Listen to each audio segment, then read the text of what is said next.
Alright, YouTube, you haven't seen this spot since probably, June 2014? This is the first spot I ever did a video in.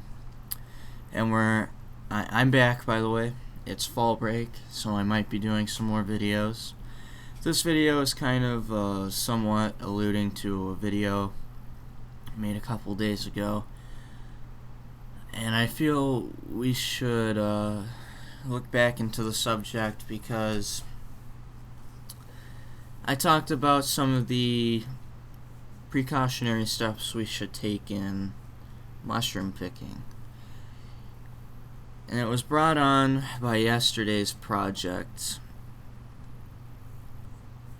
This mushroom.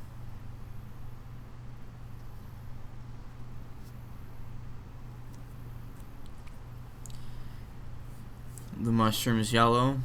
It's got porous bottom, as you see, and it grows kind of in loose clusters. These are all important key factors.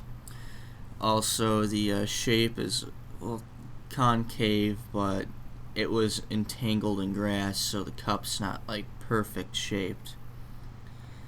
And one other thing you need to take into account is the spore print color, because that will tell you the genus it is in. And this gives like a cinnamony brown spore color. And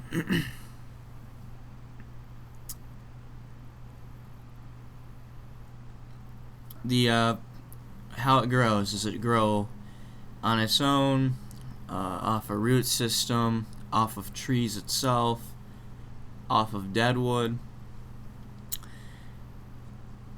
This mushroom always grows within an earshot of the eastern white pine tree. This mushroom was gathered no more than 5 feet from an eastern pine tree, eastern white pine tree. This mushroom is an edible mushroom. It's Soilless Americanus, otherwise known as the chicken fat mushroom. I never ate it before, specifically because there's been conflicting reports on its taste, and I'm not so sure if I'd like it or not, but I'll make a spore print of it, and I don't know. I'll just set the cap out, let the spores drop on the ground. Because I kind of feel bad when I deprive an organism of living when I'm just going to use it for non-eating purposes. I don't typically go around killing weeds and stuff. Sometimes poison ivy, but that's a rarity. The point I want to get to is I think mycology should be just as important as botany, at least on an amateur level.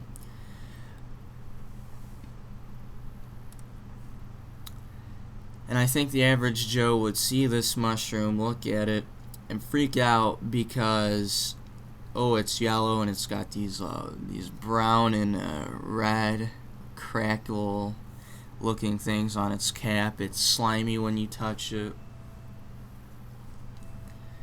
That's gotta be poisonous. And I think this is a cultural phenomenon. There's a stigma against mushroom hunters already. They seem to think we all just go around and are happy hippies just trying to pick Amanita muscarias or liberty caps or something. When, you can catch something like a boletus or something, or a morel or chanterelle.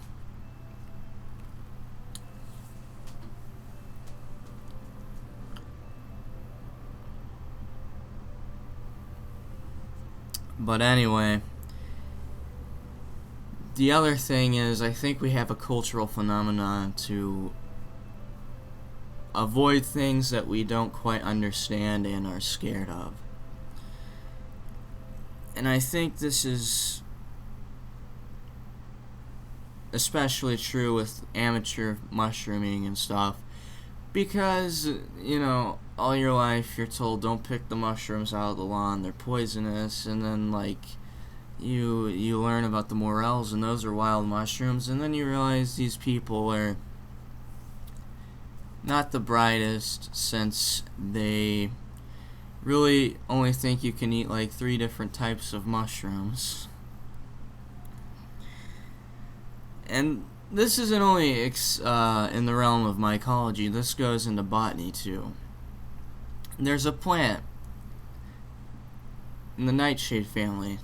Well, there's a lot of edible plants in the nightshade family. You got the more common ones like the tomatoes and the peppers and the eggplant.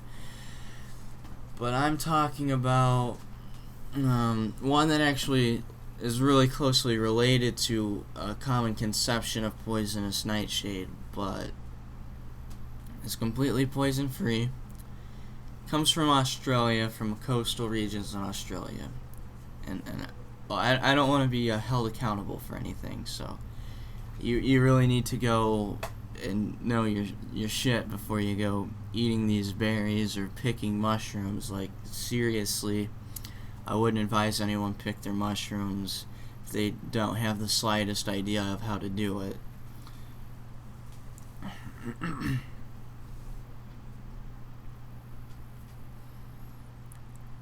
But it's the true American nightshade, Soilless Americanus, I think it's the scientific name. But people have always attributed it to killing people. It's not the case. It's a similar plant. It's a European variety, the one they used in medieval times, made the pies out of to poison people. And I think mainly this is just ignorance breeds fear, and fear causes avoidance. And I generally believe this is why you don't see mycology studied a lot in a college setting anymore, even though it should. We're finding that mushrooms even have great medicinal benefits on par with plants, sometimes even better. But I think as of now it's been kind of reduced as sort of a folk thing. People who take it up are just on their own, or maybe with a couple friends, maybe picking magic mushrooms, maybe picking chicken fat mushrooms or hen of the woods or morels or something. But I don't know, it's sad to see such an important natural field in science kind of get thrown under the rug, and I hope botany doesn't fall to the same blight. I, Milner Man, am currently working to get a bachelor's in plant biology, but yeah, I was very disappointed that Purdue didn't offer a mycology department. I don't know. But, yeah, chicken fat mushroom.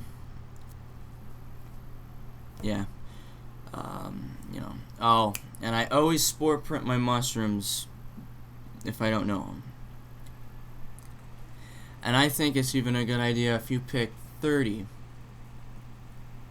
mushrooms. You spore print every 5th one or something. It tells you the species. Well, not the species in general, but the family, or the genus. Like, this brown spore print alone, about 6, it narrows it down to about 6 genus of mushroom. But, yeah, be careful out there. Don't be too stupid and just start chowing down on a basket of mushrooms. You never know what's in there. Especially with amanitas. You don't know if one's going to be like a destroying angel, because sometimes they look familiar. There's another one. And it doesn't cause death, but... Oh yeah, the jack-o'-lantern. It looks a lot like a chanterelle. So yeah, just be careful and know what you're doing. Peace out. Subscribe.